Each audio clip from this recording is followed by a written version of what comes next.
Embryology کے متعلق بتاؤں آپ کو؟ ایمبریالوجی کیا ہے؟ یہ علم الجنین، بچے کی ولادت کے جو معاملات ہوتے ہیں اس کو ایمبریالوجی کہتے ہیں۔ ڈاکٹرز ہوں گے وہ سمجھیں گے ہماری بات کو۔ ایمبریالوجی ایک پورا کا پورا علم ہے، اور انہی کی باتوں سے میں آپ کو بتاؤں۔ ایمبریالوجی میں کہا گیا ہے کہ سب سے پہلے پانی کا ایک قطرہ مرد کے نطفے سے جا کر ماں کے رحم مادر میں جمع ہوتا ہے۔ پہلے قرآن کی آیتیں پڑھو۔ وَلَقَدْ خَلَقْنَا الْإِنسَانَ مِنْ سُلَالَةٍ مِنْ طِينٍ ثُمَّ جَعَلْنَا النُّطْفَةَ عَلَقَةً فَخَلَقْنَا الْعَلَقَةَ مُضْغَةً فَخَلَقْنَا الْمُضْغَةَ عِظَامًا فَكَسَوْنَا الْعِظَامَ لَحْمًا۔ اللہ تعالیٰ نے اس آیت کو، اس طرح کی آیت کو 3 یا 4 مرتبہ، انسان کی تخلیق کیسے ہوئی، رب فرماتا ہے اللہ تعالیٰ نے نطفے سے تمہیں پیدا کیا، نطفے سے۔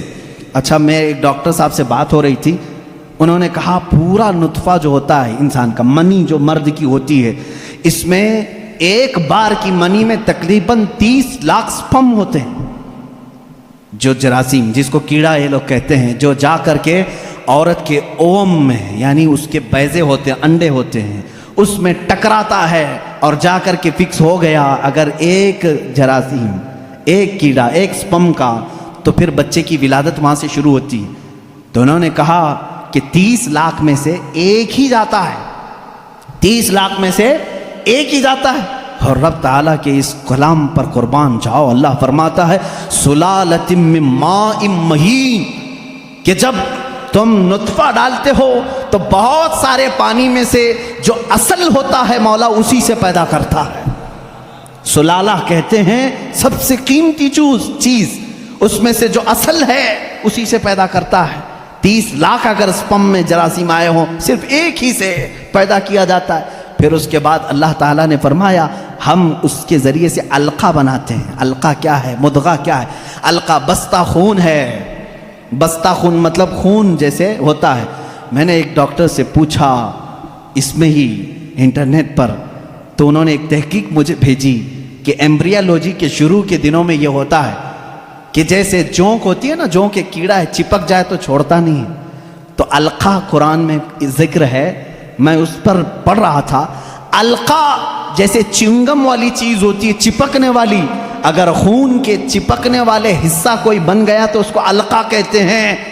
اور آج ڈاکٹرز کہہ رہے ہیں نطفے کے بعد اگر سب سے پہلے بچے میں کچھ بنتا ہے تو وہ گم ٹائپ کا ایک خون بنتا ہے، جس کو قرآن بتا رہا ہے۔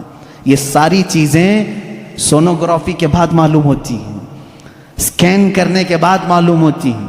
اور اس کے بعد مضغہ ہے، گوشت کا ایک لوتھڑا، اس میں اللہ تعالیٰ نے جو مضغہ لفظ استعمال فرمایا، اس کا مطلب کیا ہے؟ یہ بھی ڈاکٹرز اس کی بھی تسلیم کریں گے۔ ایک بہت بڑا سائنسدان ہے، اس سے پوچھا گیا 3rd سٹیج ایمبریالوجی سٹیجز میں سے 3rd سٹیج کیا ہے؟ تو اس نے ایک لمبا سا آٹا یا کچھ چنگم لیا، اس کو دانتوں میں رکھا، چبا کر کے دکھایا، ایک لمبا کیڑا اور اس پر دانتوں کے نشان، دانتوں کے نشان۔ ڈاکٹرز جب سکیننگ کریں گے تو ان کو یہ پتا چلے گا کہ پہلے ماں کے پیٹ میں ایک لمبی چیز بنی جس پر دانتوں کے نشان جیسے۔ قرآن نے مضغہ کہا۔ مضغہ کیا چیز ہے؟ جب عربی میں اس کا ترجمہ دیکھا گیا تو ایسی چیز جو لمبی ہڈی ہو اور اس میں جگہ جگہ سے کاٹا گیا ہو، مضغہ اس کو کہتے ہیں۔ اور ڈاکٹرز کل 100% اتفاق کرتے ہیں کہ 3rd سٹیج میں جب یہ بچے کی ولادت آتی ہے تو اس کی صرف ریڑھ کی ہڈی بنی ہوتی ہے جو پیٹھ پر ہے، جس میں جگہ جگہ گانٹھ ہے، ایسا لگتا ہے جیسے کسی نے کسی چیز کو چبایا۔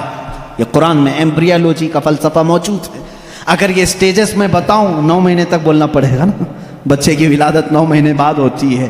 ایمبریالوجی کے بہت ساری چیزیں ہیں، اور اللہ، میں آپ کو یہ بتاؤں سب سے پہلے چیز کیا بنتی ہے انسان کی، یہ بھی تحقیقات سائنس کر چکا ہے۔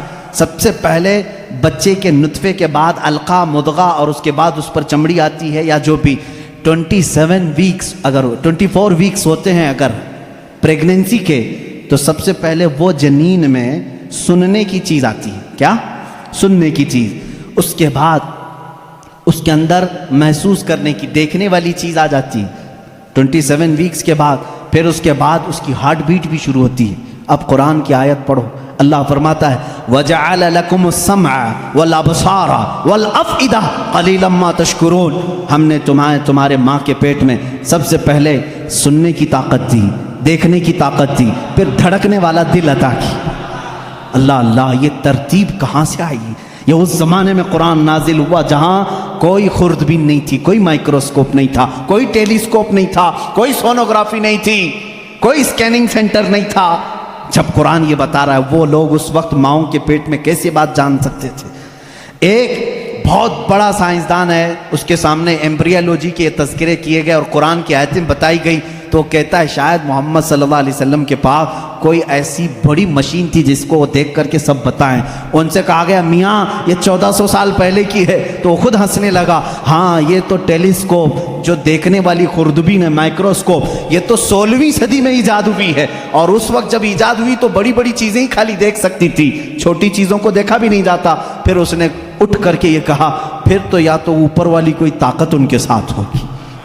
یہ باتیں اگر وہ اس زمانے میں بتائے ہیں تو پھر کوئی اور طاقت ہوگی۔ یہ قرآن کے علوم ہیں میرے عزیزو، پڑھو اس قرآن کو، کیا نہیں ہے اس کے اندر۔